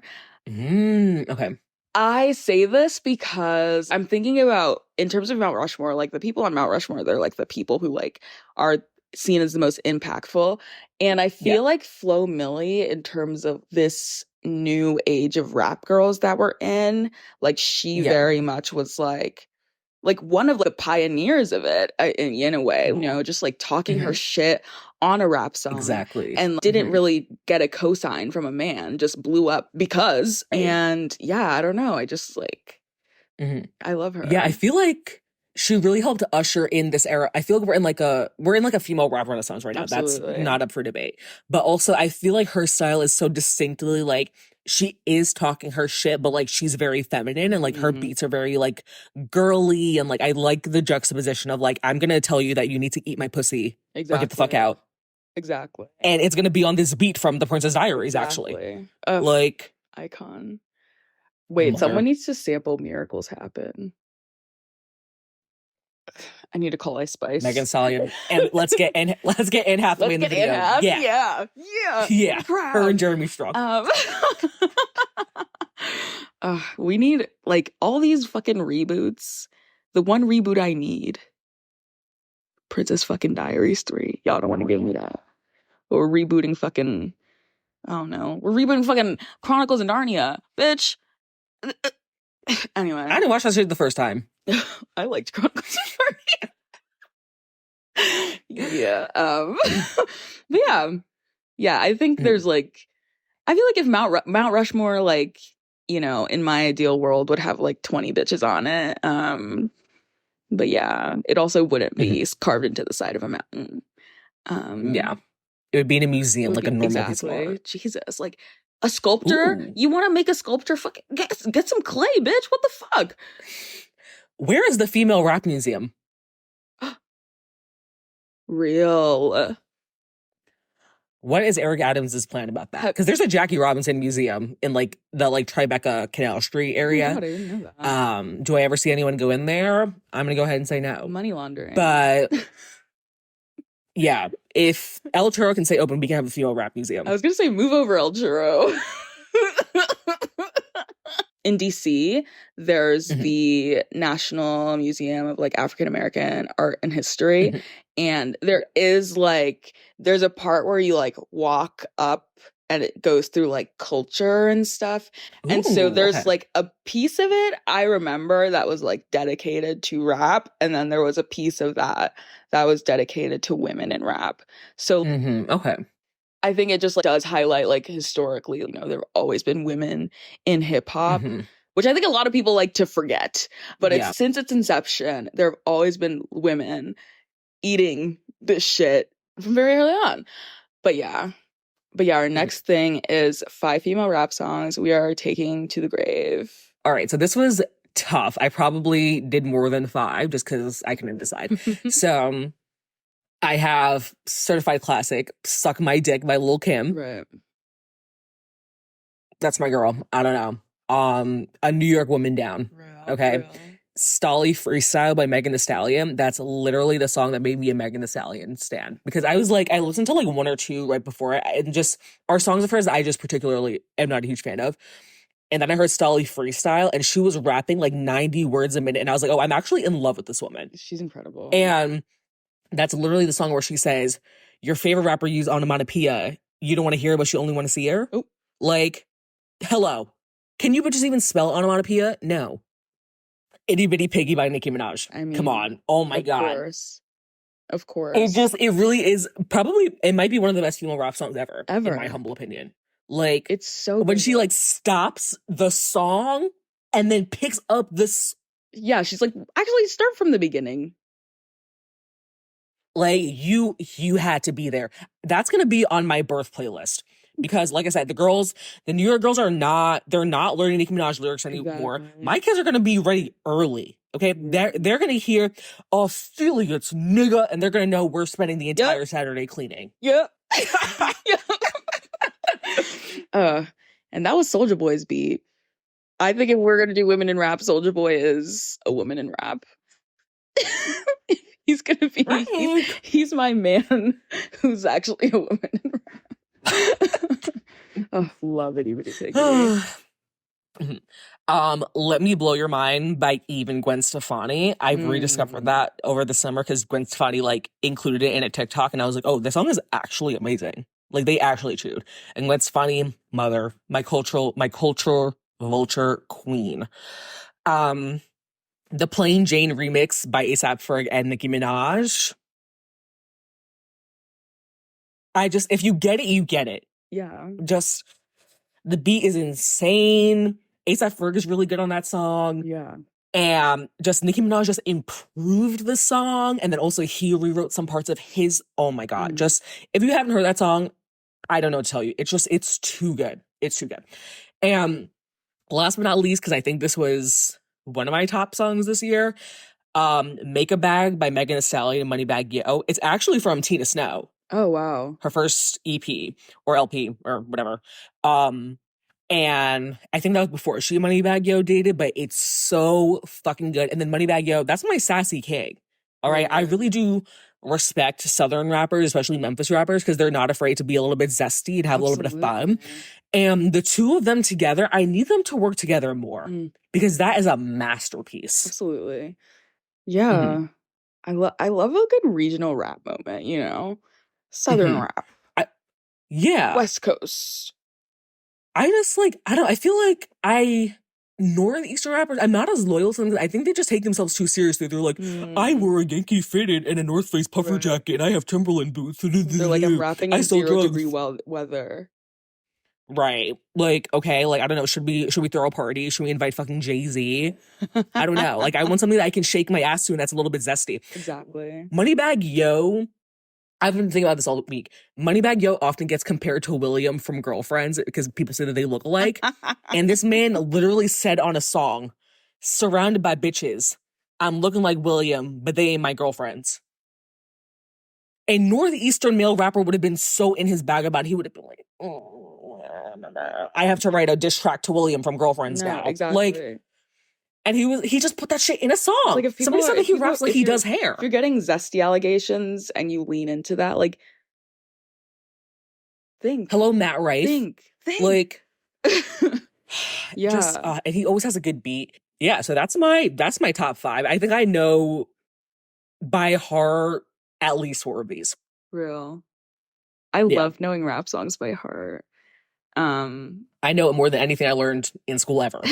So sorry, Mom and Dad. Okay, my 5 female rap songs, and I'm gonna have like a bonus track because the first one is Captain Hook by Megan Thee Stallion. Like, I remember hearing that song for the first time when she put out that like album. I was walking downhill from school, and I remember she said, "Eat my pussy like a icy, suck it like an icy." My brain like was like scrambled, and then I went into my dorm and I went to my roommate and I was like, "Hold on, have you heard this new Megan Thee Stallion? Because she just said this," and I was like, "This is groundbreaking." Yeah, that woman has the pen. It's insane. Okay. And Captain Hook, like the production on that, the fact that it's literally a sword being pulled out of the thing over and over again. Exactly. And on top of that, she said, I love niggas with conversation that find the clue no navigation. Mandatory that I get the head. But no guarantees on the penetration. Yeah. No, like, that's my sister. I'll be texting with a bi chick. We both freaky just trying shit. Let's try shit. Make a nigga get super jealous. He don't even know about the other fellas. Know about the other fellas? No, like, that's my sister. Oh my God. Whew. Oh my God. Yeah. No, like, the way, like, I don't know, like, when I die, I want a Megan Thee Stallion lyric on my fucking tombstone. Like, don't piss me off. My second one is Shoop by Salt and Peppa. I love that they're objectifying men in this song. They're like, you packed in your stack, especially in the back, brother, want to thank your mother for a butt like that. Talking to a man. Yeah. Yeah, Salt They said Peppa. he was double cheeked up on a Thursday afternoon. Hella ass. Yeah. Also the Boss Ass Bitch remix by Nicki Minaj. She just put that out on streaming like a couple years ago, and oh my God. Oh yeah. It was on Beat Me Up Scotty, right? Okay. And I used to just listen to that song on YouTube, and I just had to stop what I was doing because I was like, I need to play this thing on YouTube because I need to hear this song. That song, the lyrics of that song are like genuinely disrupted my spirit in the best way possible. And just like from beginning to end, she's just fucking, I'm like writing down songs killing shit. She's eating. What does she say? I employ these niggas. They be grown men, but I little boy these niggas.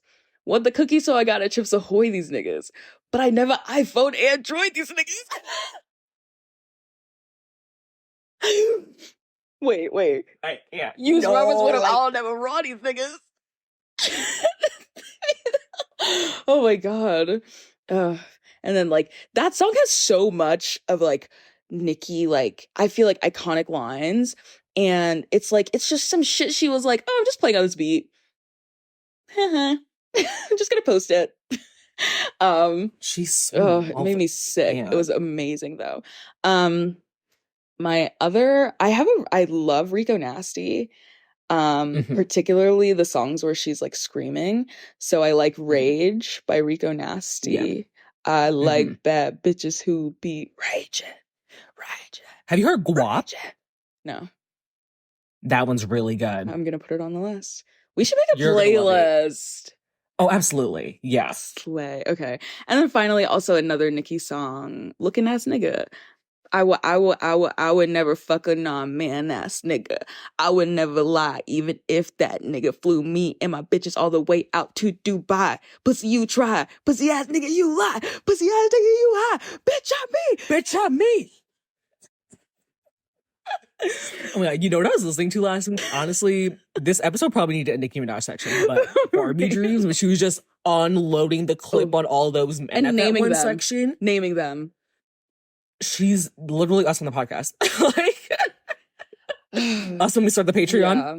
I feel like Nicki is like, just in terms of like timing of our lives, like Nicki was literally the rap girl when we were like entering girlhood, and like she was ubiquitous. So it was just, you know, people are like, oh, this is all about Nicki Minaj. It's like, this, you know, we didn't have the assortment of rap girls. You guys are spoiled that you can pick a rap girl. No, exactly. And be loyal to her.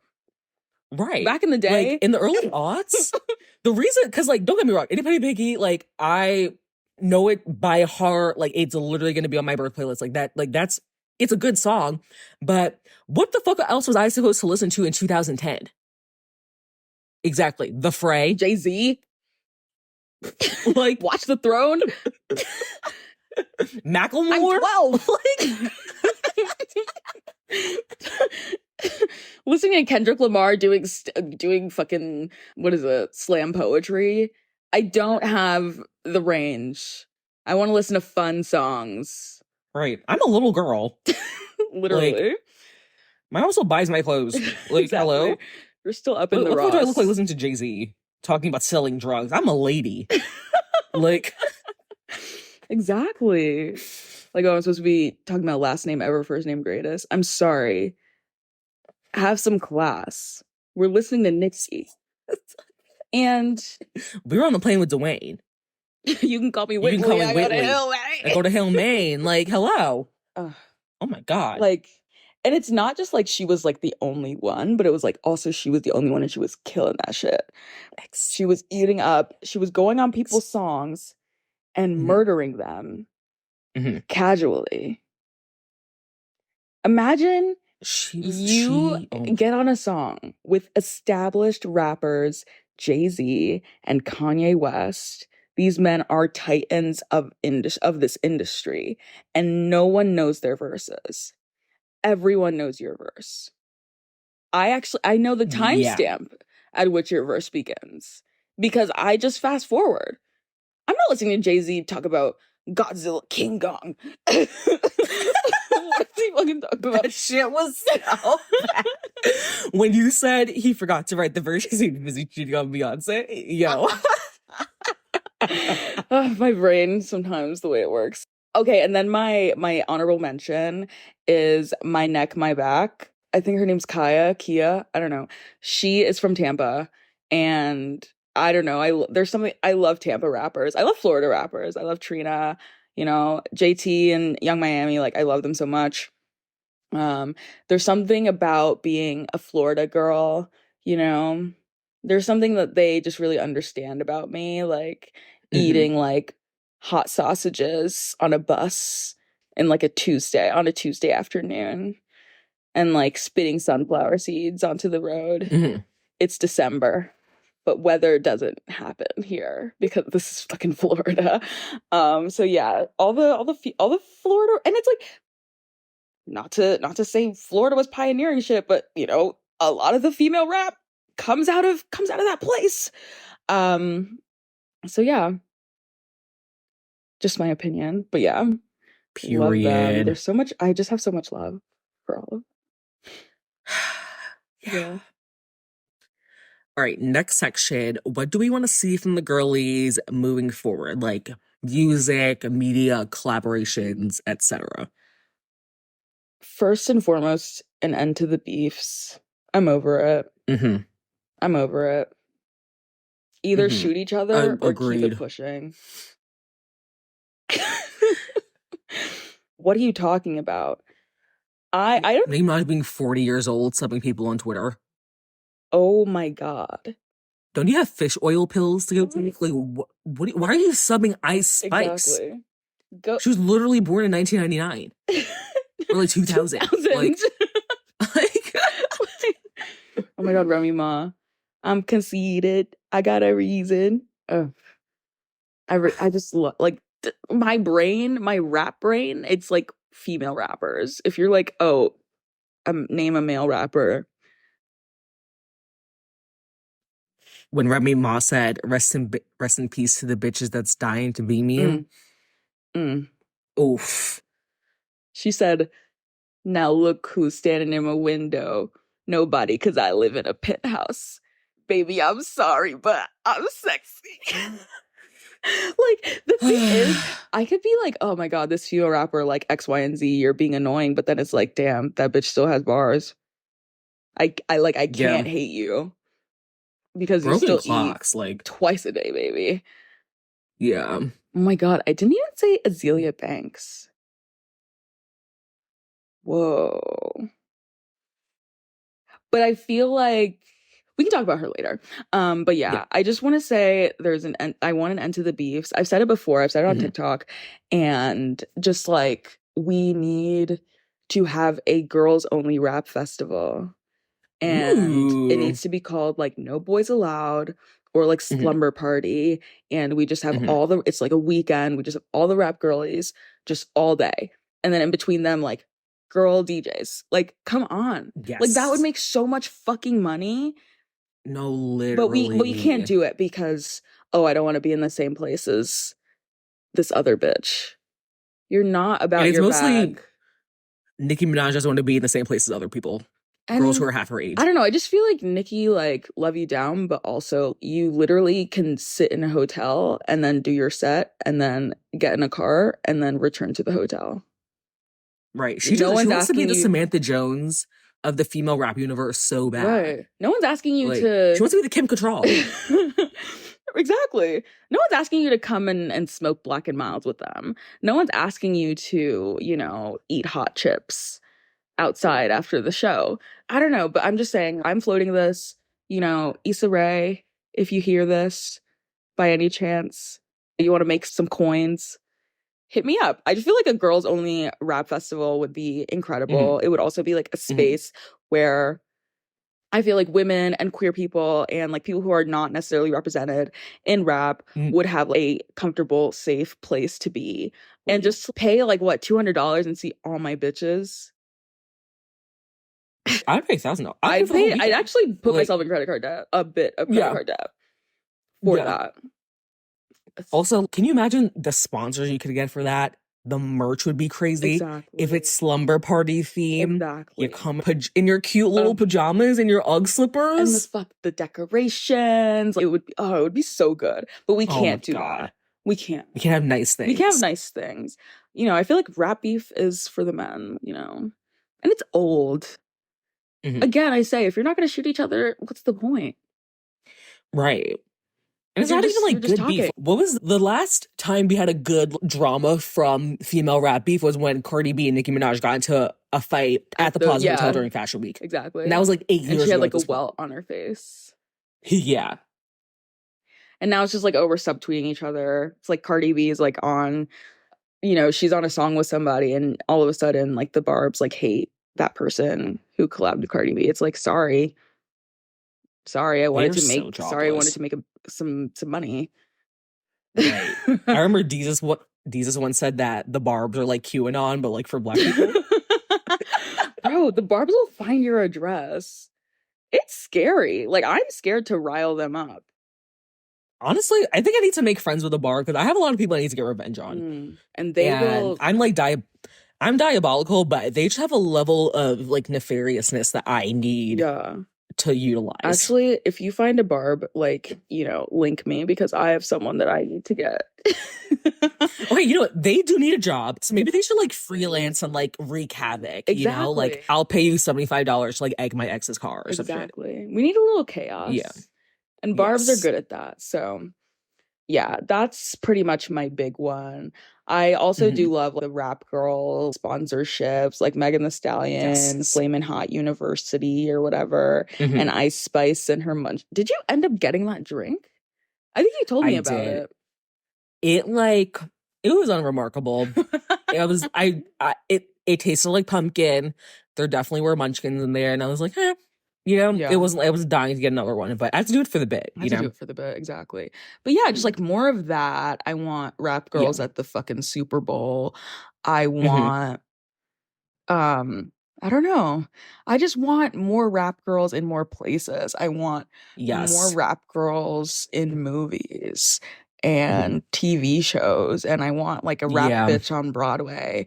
And I don't know, like Hamilton, put Megan Thee Stallion in Hamilton. Do it. You're a coward. You're afraid. Put her Oh my God, in. I think Topicals did some type of event with Tiana Taylor at the Sephora at Atlantic Avenue by Barclays Center. Oh wow. And it made, I don't know what it was, but I think the only reason I found out about it is because I follow a girl on Instagram who like works for Topicals. And I need to get more info, but I would love to see more stuff like that. Just like really honing in on what the girlies in our age range like Absolutely. and doing a collaboration like that. Why don't we get Ice Spice to do a collaboration with Supergroup? Every bitch would be SPF'd up. Exactly. Like, Like, oh my God. where's Sexy Red and Poppy? Oh my God, Sexy Red. Like, that's my girl. I love her. My dog. I love a meteoric rise followed by an unplanned pregnancy. There's nothing like it. I want her at the No Boys Allowed slumber party. I want her there. Yeah. I need her there, in Yeah. fact. Yeah. She can put the baby in a carrier and just wear it on her chest. I need to hear Hellcats SRT live Exactly. immediately. Expeditiously. You have Oh the my baby and God. just put it to the side, you know. We'll deal with the repercussions later. Put the car seat on the speaker and give him some headphones. As far as what I want to see from the girlies moving forward, I want to see more similar vein of seeing more rap girls in more places. I want to see more female rappers in high fashion, particularly. I feel like those relationships with women rappers specifically were more. I feel like they were definitely more concentrated in like the 90s, early 2000s, and they're kind of like petering off. We don't really see them. Some notable ones that are coming to mind are like Cardi B, and like Cardi B is like a fashion girly, but she wears like a variety of brands and stuff. And yeah, I would just like to see the girls doing more stuff like that. Like I would want to see Megan Thee Stallion and Christopher John Rogers because she loves a bright color and like she looks good in fucking everything. Ugh.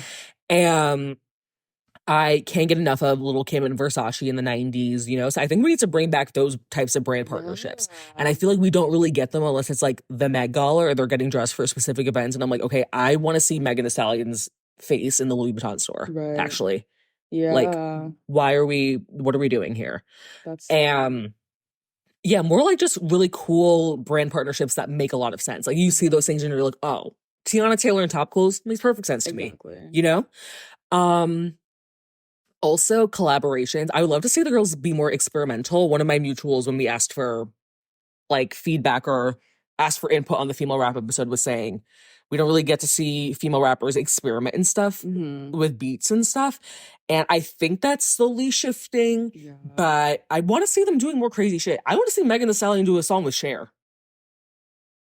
That would eat. Cher did a song with Tyga just now. She would love Megan Thee Stallion. Are you kidding? Exactly. Or I want her on a song with Dolly Parton. Yeah. Megan Thee Stallion at Dollywood. Exactly. That would bring Dollywood back to life. They could make the tickets to Dollywood like $1 million and people would find the funds to pay them. Yeah. She can do a little residency at Dollywood. Like that would be so cute. Love it. Also, I put this on my Adamas predictions list for 2024. We haven't gotten a female rap banger for the summer in a long time. We're losing recipes. I would like to see Sexy Red, Cardi B, and or Megan Thee Stallion on an insane beat for spring summer 2024. We need it. And also just like the young girlies need to be linking up more, you know, like Flo Milli collaborates with like Maya the Don a lot. Like they have a good working relationship. Maya the Don opened for her on her tour, I think. Maya the Don got started on TikTok, actually. Yeah. And I just want to see the girls doing more stuff together. Exactly. You know, like just be friends and make content together. We can't be the only ones making the content. But it's also like you guys don't have to like suck each other's toes. Like you literally just like make a song together. You don't have to be besties, you know? I feel like it's like, oh, if we collab, we have to like have a relationship. Like that is like the vibe that's like being pushed, I think. And it's just not like healthy, you know? This is your job.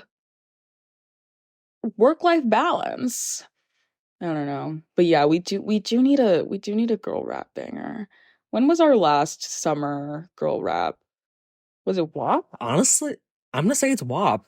Damn. And it sucks because like we've had some good collaborations, but like I feel like timing wise it just didn't pop off the way that they should have. Like Tomorrow 2 was good. So good. Point Me to the Sluts, Put It on the Floor. Like Put It on the Floor with Cardi B and Lotto was one of my top songs this year. So it's so good. Princess Diana and Ice Spice and Nicki Minaj, like that was good, but it just didn't last long enough. I also think that TikTok is just accelerating the music cycle in a way that songs aren't really resonating the way that they used to. And I'm wondering if WAP resonated the way that it did because on top of being a great song, we were all stuck in the house. Exactly. And the music video was like outrageous. Yeah. Bring back music videos. Yes. Like music videos that aren't you just dancing in front of a green screen. Let's have some production. You know what I mean? I don't know. Exactly. I saw on the post that they were talking about like women needing like a cosign from men and that being like less and less common. But I still feel, you know, it's like the fact that you have to prove your worth to a man as a female rapper. Exactly. Before and it's like we only believe what this man has to say. We don't just listen to your bars and say they're good. We have to hear it from a guy.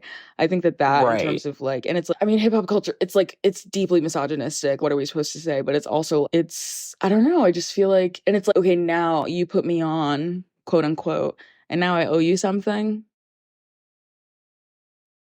And the girls are wrapping circles around the men at this point. They're like killing them. Oh my God. You want me to listen to NYPD Sleep Guy? Like what? Like, you know, like there's all these all these fucking rappers. I'm like, who are they? But like the women, like they have like distinct styles and their own identities and they're creating universes and they're just like doing amazing stuff. And it's like a man probably doesn't even have the range to like really understand what the girlies are doing. Tinfoil cap. Why does this remind me of the article that we read that I talked about last episode where they were saying that women are suffering so much in dating because women are like going hard in the paint to improve themselves and like be ready to be in relationships and men aren't doing anything. Just picking their noses. It's giving the patriarchy. Really bad. And then it's also like you have rappers like Blueface. You have male rappers that are allowed to be less than mediocre. You have male rappers who can't find the beat and they still manage to have audiences, to have fan bases, to have people that will show up to their tour. These women are creating their own universes. They're developing you know, they have like, I don't know. It's like, I feel like every rap girl has her own unique style of rap and then also of looks, of outfits. Like there are things that you would see and you'd say, oh my God, Cardi B, I'd see her wearing this. Oh my God, I see Megan wearing this, et cetera, et cetera. But then also I was thinking about aesthetically, like female rappers are like often not allowed to be unattractive. And I think that ties back into the male cosign because if the men if men don't find you sexy, then they're not going to cosign you. If a man doesn't want to fuck you, why would he cosign you? Why would he attach himself to you? Right. And so it's like and they're like the decision makers in that industry, which is crazy. Insane. Like, because who are y'all to be the choice makers? Like y'all have I can't tell you a good song that a man has put out, a male rapper has put out in the last 5 years. Like, if I think really, really hard about it, I can't think of I one. don't have it. So it doesn't exist. All of them are from before 2018. Right. Because they're all like going on Ozempic and getting BBLs and arguing with women on the internet. Yeah. Bring us back to the days where they were drinking cough syrup. Right. Like, oh my Yeah. God. I miss, like, male rappers have to be, like, so heavily drugged. You know? Like, Chance the Rapper got sober and suddenly his raps got shitty. It's like, get back on acid. This He was instant. such a cornball. And it's like the fact that you need, you know, these like extra accoutrements, accompaniments, like you're not consistent. You're not consistently putting out good stuff. The rap girls are consistent. Right. The rap girls are Yeah. constantly outputting. The rap girls are, yeah, like they're just killing it. But it's like there's so many constraints put on women in the industry Exactly. because of the misogyny that's like required Right. to make it function. And so it's just like, I feel like female rap, we're talking about it, we're singing its praises, but it's like it could be even more beautiful and more inclusive and just like so many other things if we just kind of like let go of the need of like having men do stuff. And then also, yeah, like I was singing about Doja Cat and her whole aesthetic shift and how she's like basically she's doing a Matt Rife. Her whole thing though was like she had a very specific look in the beginning of her career, and then she is like telling us as like listeners like, I actually didn't really like that, and that was like my label that was like pushing me to look like that and rap like that. Right. And it's like so it's like why do we have to push women away from what they want to be to make them uber successful in the industry? Yeah. There's so many isms in the female rap universe. Ooh, that sounds like an essay to me. Real. Yeah. Actually, that sounds like a JSTOR article that I'm gonna read because yeah. Yeah. One of the comments, listener of the pod, Miss Katie, left for us. She said, she's like, you know, Nicki Minaj has been nominated for Grammys so many times, and she's literally like a rap icon and has been a rap icon for like years. So why doesn't she want a Grammy? And if Beyonce is getting held out on Grammys, I don't think Nicki Minaj is getting a Grammy. Right. And I think it goes back to misogynoir. And if I feel like Beyonce very much fits like the respectable Black woman mold for the most part, like politically maybe not. And if they don't want to give the respectable Black girl her praises and her accolades, they're definitely not gonna give Nicki Minaj one, because I think she's just so like, you know, I feel like maybe the Grammy committee thinks it's gonna like cheapen what it means to get a Grammy if they give the girl that used to wear a pink chicken wing necklace a Grammy. Right. But then also, and I can understand why she isn't like making new music really, because that probably is really discouraging for her to not be recognized like by the institutions that are supposed to recognize music, you know? And yeah, I hate misogynoir. Yeah, same. And I hate that for her because... But also the Grammys, I feel like they're no longer the absolute... Like, they don't have the final say in what is good music, you know? Exactly. Beyonce's... Especially recently. Renaissance. Beyonce's been snubbed for Album of the Year every time she puts out an album. Yeah. Yeah. It's just like unserious organization. Like deep. I'm sorry. I know you're a Harry girl, but there's nothing on that Harry's Home album that eats Renaissance. There's absolutely nothing not there. And you know what? In fact, I was bathing the boys I nanny for today, and I usually play them music when they're in the bathtub. And I was looking at Harry's House, and I was like, "Wow, I know 2 songs on here." And I probably listened to this album through less than once. Right. And I've seen that man in concert 3 times. So that to Renaissance to lose to that is crazy work. Insane work. But also, I'm also wondering if it has to do with the Grammy voting committee or whatever, like just not feeling compelled, or because of racism and misogyny or whatever, just not feeling. So why should I vote for them? Because they're gonna win it regardless. I think that they probably just don't, you know, does Nicki Minaj has been nominated, but she hasn't won, right? Is that it? I believe so. Okay. I think that maybe the people who vote and decide just don't take her seriously as an artist Right. because of racism and misogynoir and because she's this, you know, such a character and she's like Right. doesn't fit the respectable mold, unfortunately. Yeah. Yeah. I'm thinking about like early Nicki Minaj and like again, like that aesthetic, like being out of the box, like the big pink hair and the, I don't know, just like everything, the campiness of it. Right, exactly. And then her not necessarily like being taken seriously compared to someone like Lady Gaga, who was doing also very campy things, but it was seen as, you know, this elevated person and now can turn around and put out jazz albums and people like they get considered for, you know, all the awards. So I think, you know, I mean, if we're to sit here and talk about racism and the way that the impact it has on the music industry, we'd be here for another 3 hours. Yeah. And also, I'm thinking about it now, and Lady Gaga and Nicki Minaj are like not that different. Like, I'm pretty sure they both grew up in New York. Nicki Minaj might have been like poorer or had less money, and they both went to LaGuardia. Yeah. They kind of were doing the same. They're kind of on parallel paths in a way. Exactly. But, you know, did Lady Gaga go to NYU? I think she did. I don't remember. And yeah, just, you know, racism is obviously like the top one, but there probably are other like circumstances in there that make those people feel more compelled to take her seriously. Yeah. So. And I'm also thinking about like the pop girls, like Lady Gaga didn't need a cosign. No. Lady Gaga put out Just Dance and everyone was like, bet. Yeah, at 19. So it's like there are just so many, like, even though these two women are like on the same path, like it's like just based on the genres and based on race, like there's already like a divide between them. And let's not talk about the racism that has to do with, you know, rap music in general and people not taking it seriously because, you know, because God forbid Black people do anything fun. Right.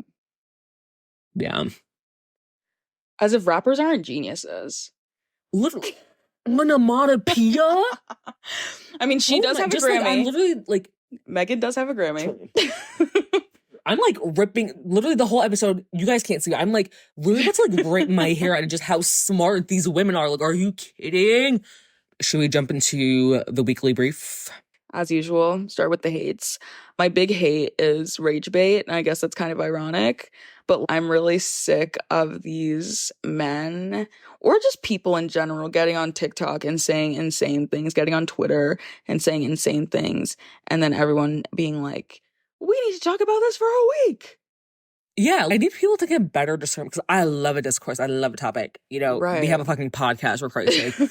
But I need people to get better at discerning when people are saying things for engagement and when they are not. Right. Because some people are just genuinely are like they're just talking off the dome and it's like, oh, we should talk about this, you know, whatever. Right. But, you know, I would let a man propose to me with the bread bag tie, and I would go to the airport and watch planes take off as a date. Shut the fuck up. Boring. Go read bell hooks and call your fucking dad and get off Twitter. Oh my God. Jesus. Yeah. Or like, you know, I think we talked about it a couple weeks ago, like the whole like, oh my God, the like skits like, oh, we're in front of the Cheesecake Factory and why would you take me on a date to Cheesecake Factory? Like, sorry, there's no one on this earth that's too good for Cheesecake Factory. But it's like we have to do discourse. We have to have these conversations. Instead of conversations that are actually interesting, we're like filling the space with like bullshit. It's like I'm expecting like Socratic seminar stuff from people who have access to the internet. So it's do you like need to look for more spaces where, you know, maybe like intellectual spaces, but it's also just like, why aren't we like better at this? Like, why aren't we a bit smarter and just moving differently? Yeah, it really upsets me. There was some guy with like dangly earring and I don't know if you saw him, where he was like Diddy Pickles. I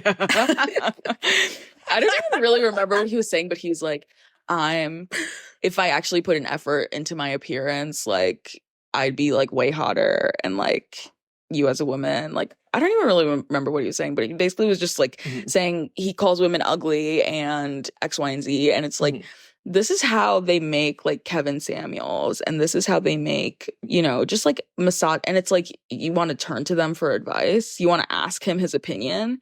He doesn't matter. He's here to upset Also, you. that he's known on TikTok for that engagement and for that content. Really? For like, you know, I didn't know that. Getting women upset on TikTok for engagement. It's which, ridiculous. Weird kink. Like, you have weird a way to get humiliation attention. thing? Come on. I'm sorry your mom didn't pay attention to you when you were a kid. But maybe put the Amazon hoops down Right. and log on to BetterHelp. Stop playing in your mom's and hoops. figure that shit out. Go read the will to change and leave me the fuck alone. Good God. Ugh, ridiculous. Fucking Amazon turtleneck. Don't piss me off. Oh my God. Go build something. Again. Yelling at women on the internet. Like, please. Jobless. Go volunteer in your local soup kitchen. But yeah, I'm just really, I guess it's like I'm asking for like legitimate conversations on the internet, so it's like I'm already like setting myself up for failure. But I feel like, yeah, like I don't know, the same people who argue about $200 dates every 3 weeks, the same people who are like, Andy's friends and her boyfriend are the real villain in The Devil Wears Prada. Every 3 months. Like, can we come up with something else, please? Come on, rub those brain cells together. You can do it. You can do it. And it's like we're rehashing a topic that someone like probably shot out on their Tumblr in like 2009 just because they were like bored. And now we're sitting here and having hours and days long conversations about it. I'm bored. I'm tired.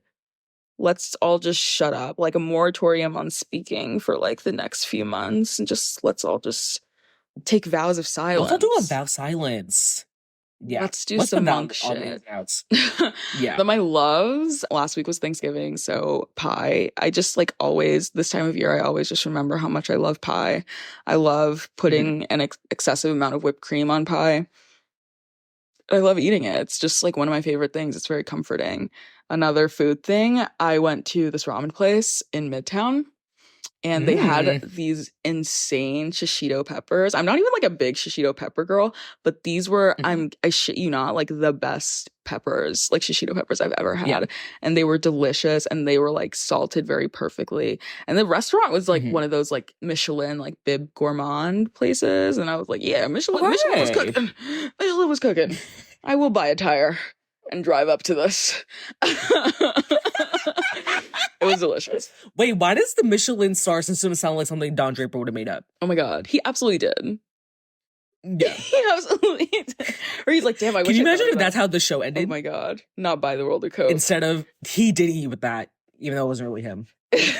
Right. That song, I listen to that song sometimes. Real? But yeah, oh my God, shishito peppers were delicious. It's been over a week since I had them, and I'm still talking about them. So do with that what you will. And then also, I got a special package in the mail. I got Beyonce's perfume. I'm actually really stupid and dumb because I just realized the name of it, C'est Noir, the CE is from the end of Beyonce's name. I didn't even, your mind. No, that cooks. That's my sister. She's such a dork. She's such a loser, but I love her. Literally a beautiful dork. I was watching her at the concert. I was like, look at this.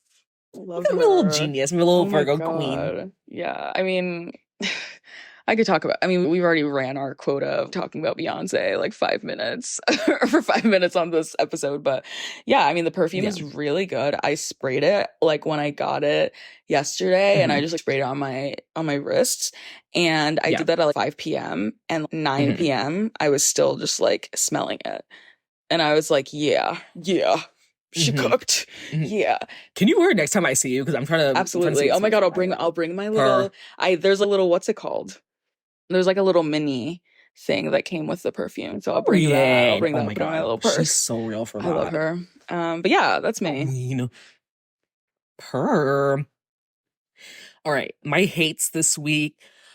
I only have one. I'm going to say context creep and like just the overall bastardization of really important language due to social media. Like specifically, I'm thinking of the word narcissist and how everyone is just throwing the word narcissist around. I was saying to Fola, whatever happened to calling people just conceited Absolutely. or self-absorbed? You know, not everyone is a narcissist. Narcissistic personality disorder is very sinister and very real.